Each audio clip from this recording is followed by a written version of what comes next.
नमस्कार विद्यार्थी मित्रांनो, आज आपण शिकणार आहोत 10वीचा पहिला धडा संवाद विसंवाद. संवाद विसंवाद. लेखिका आहेत शांता शेळके आणि त्यांच्या पुस्तकाचे नाव आहे मदन. या पुस्तकातून एक उतारा आपल्या या ठिकाणी अभ्यासाला घेतलेला आहे. प्रस्तुत पाठात लेखिकेने संवाद आणि विसंवाद या दोन वेगवेगळ्या संकल्पना आहेत हे सांगण्याचा प्रयत्न केला आहे. संवाद म्हणजे कम्युनिकेशन आणि विसंवाद म्हणजे मिसकम्युनिकेशन. बऱ्याच वेळा अशा गोष्टी आपल्या कानावरती येतात ज्या गोष्टी आपल्या परिचयाच्या नसतात, म्हणजे समोरच्या व्यक्तीच्या मनामध्ये गैरसमज झाल्यामुळे आपल्या नातेसंबंधामध्ये दुर्वा निर्माण होतो. लेखिका या ठिकाणी आपल्याला उदाहरण देते. दोन उच्च कोटीचे व्यक्ती आपापल्या क्षेत्रात त्यांनी ज्ञान संपादन केलेले आहे ते एका सभेमध्ये भेटतात आणि सुमारे 1 तास जातो, परंतु ते एकही शब्द बोलत नाहीत आणि 1 तास संपल्याच्या नंतर एकमेकांना ते हस्तांदोलन करतात आणि सांगतात की आमचा वेळ आज खूप छान गेला.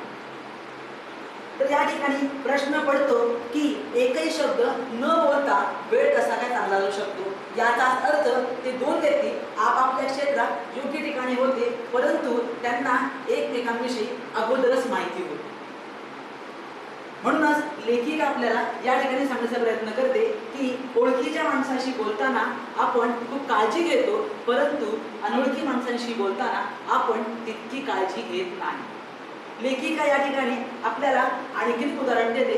लेखिकेच्या मैत्रिणीने एक दिवस लेखिकेला जेवायला बोलवले आणि सांगितले की आज मला देखील सुट्टी आहे, आज आपण हॉटेलमध्ये बाहेर जेवायला जाऊ. लेखिका तिच्या मैत्रिणीसोबत बाहेर जेवायला गेली. हॉटेल खूपच साधारण होते, त्यामानानं बिल मात्र खूप जास्त झाले होते. लेखिका सहजपणे म्हणाली, आपण तर फारसे खाल्ले नाही, मात्र बिल खूप जास्त आपल्याला दिलेले आहे. एवढ्याशा शब्दाने लेखिकेच्या मैत्रिणीचे मन दुखावले गेले आणि ती म्हणाली, मान्य आहे माझी परिस्थिती सध्या खूपच बिकट आहे, परंतु याचा अर्थ असा नाही की मी हॉटेलचे बिल देखील भरू शकत नाही.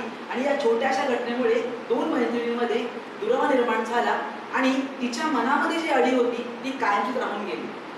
तर विद्यार्थ्यांनो, अशा अनेक प्रकारचे गैरसमज आपल्या व्यावहारिक जीवनामध्ये जगत असताना होत असतात आणि व्यवस्थितपणे जेव्हा संवाद साधला जात नाही त्याच्यामुळे आपल्याला अनेक अडचणींचा सामना करावा लागतो. लेखिका आपल्याला आणखी एक उदाहरण देते. ज्यावेळी आपण रेल्वेने प्रवास करतो त्यावेळी आपल्या समोर जी व्यक्ती बसलेली आहे आपल्याला ठाऊक नसते की तिचे नाव काय, त्याचे गाव काय, स्वभाव काय, तरी देखील आपण व्यवस्थितपणे त्यांच्याशी बोलतो. म्हणजेच आपल्याला समोरच्या व्यक्तीविषयी कुठलीच मनामध्ये भीती नसते. परंतु त्याच जागी जर ओळखीची व्यक्ती बसलेली असेल तर आपण विचारपूर्वक बोलू, म्हणजे त्याची आवड निवड, त्याला कुठल्या गोष्टी चांगल्या वाटतात किंवा पूर्वीचे जुने अनुभव आपण लक्षामध्ये घेऊन आपण बराच वेळ आपण संवाद टाळतो. लेखिका ज्यावेळी परदेशामध्ये गेली होती त्यावेळी लेखिकेला वेगवेगळे अनुभव येतात. लेखिकेने फक्त एवढेच ऐकले होते की इंग्रज लोक हे खूपच कमी बोलतात, परंतु त्या ठिकाणी देखील खूप चांगला संवाद साधला गेला आणि तिथे मैत्री जमली. लेखिकेने जेव्हा सुपर मार्केटमध्ये गेली होती त्यावेळी लेखिकेने एक लहानशा मुलीला पाहिले. ती मुलगी खूपच सुंदर होती. लेखिकेला स्तुती केल्याशिवाय राहावले नाही. ती म्हणाली, इजंट शी क्यूट. त्या ठिकाणी हा अनुभव आला की भारतीय मूल असो किंवा अमेरिकन मूल असो, आईला आपले मूल हे खूपच प्रिय असते. म्हणजे प्रेमाला कुठली सीमा नसते, प्रेमाला कुठली मर्यादा नसते किंवा कुठली अंतर नसते. अशा वेगवेगळ्या अनुभवातून लेखिकेने सांगण्याचा प्रयत्न केला आहे की देशातच नव्हे तर परदेशात देखील प्रवास केल्याच्या नंतर लेखिकेने आपल्या स्वभावाच्या माध्यमातून वेगवेगळ्या लोकांशी संवाद साधलेला आहे.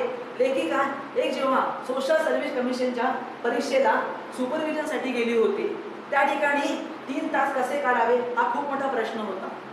परंतु त्या ठिकाणी कवी यशवंताच्या कवितेचा विषय निघाला आणि खूप चांगला त्या ठिकाणी वेळ निघून गेला. याचाच अर्थ आपल्या आवडीच्या विषयाने जेव्हा आपण सुरुवात करतो त्यावेळी समोरच्या व्यक्तीशी आपण खूप चांगला संवाद साधू शकतो आणि याच बरोबर आपण नेमक्या विषयावर येऊन आपण आपल्या अडचणी देखील सोडवू शकतो.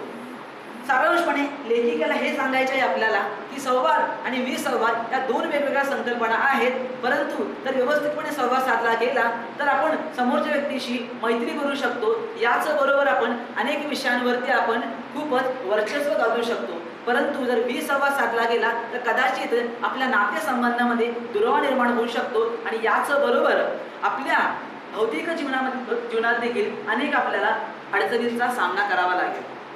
तर विद्यार्थी मित्रांनो, संवाद आणि विसंवाद ही गोष्ट तुम्हाला पटलीच असेल तर नक्कीच या धड्याबद्दल आणखी काही गोष्टी तुम्हाला जाणून घ्यायच्या असतील तर नक्कीच तुम्ही या व्हिडिओला लाईक करा आणि पुढील भागात तुम्ही पहा की आणखी कुठल्या नवीन गोष्टी संवाद आणि विसंवादाच्या माध्यमातून आपल्या आयुष्यात घडत असतात.